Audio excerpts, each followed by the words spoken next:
সুর বদল কেন বারবার চন্দননগরের সুতন্দ্রার সঙ্গী বা চালকের? কেন গ্রেপ্তার নয় সুতন্দ্রার গাড়ির চালক?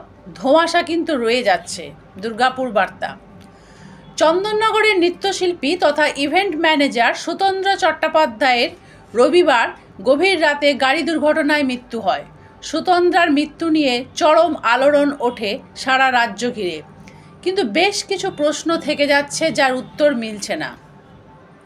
সুতন্দ্রার গাড়ির সাথে বাবলু যাদবের গাড়ির গতির রেষারেষি সিসিটিভি ফুটেজ বারবার দেখাচ্ছে সুতন্দ্রার গাড়ির গতি অস্বাভাবিকভাবে বেশি এবং সেই গাড়ি তাড়া করছে বাবলু যাদবের গাড়ি।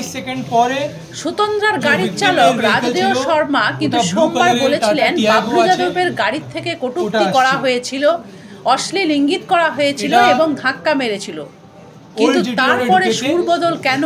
যেটা অ্যাকচুয়ালি পুলিশ বলেছে কোনো অভিযোগ দায়ের হয়নি ইভটিজিং বা কটূক্তি। এদিকে সংবাদ মাধ্যমের সূত্র অনুসারে রাজদেও শর্মা বলেছেন সুতন্দ্রায় সামনের গাড়িকে তাড়া করতে বলেছিলেন। তাহলে সুতন্দ্রার গাড়ির চালকের সুর বদল হলো কেন? ইভটিজিং হলে ও বাবলুর গাড়ির সবাই মদ্যপ থাকলে সুতন্দ্রা এবং তার 3 সঙ্গী কেন কিছুক্ষণ থেমে গেল না? কেন তাড়া করলো গাড়ি? সুতন্দ্রা গাড়ি ভাড়া করেছে, ফলে সুতন্দ্রা নির্দেশ ছাড়া চালক অত জোরে গাড়ি ছোটাবেন না, এটাই স্বাভাবিক। কারণ ভাড়া গাড়ির চালক চাইবেন ঝামেলা থেকে দূরে থাকতে। গয়া যাচ্ছিলেন সুতন্দ্রা, তবে কেন পুরনো জিটি রোড ধরলেন গাড়ির চালক? সংবাদ মাধ্যমের সূত্রে জানা যাচ্ছে সুতন্দ্রার গাড়ির চালকের নতুন সুর, ইভটিজিং হয়নি সেরকম কিছু দেখেননি তিনি। প্রশ্ন উঠছে তবে কেন তিনি সোমবারে ইভটিজিং হয়েছে বলেছিলেন? কেন এই সুর বদল?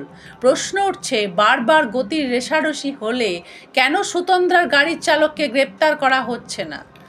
বাবলু যাদবের 2 দিন পুলিশ হেফাজত হয়েছে, পুলিশ তদন্ত চালিয়ে যাবে, পুলিশ সামনে আনবে আসল রহস্য। কিন্তু সুতন্দ্রার সঙ্গী ও গাড়ির চালকের সুর বদল কেন হচ্ছে? আসল সত্য কী?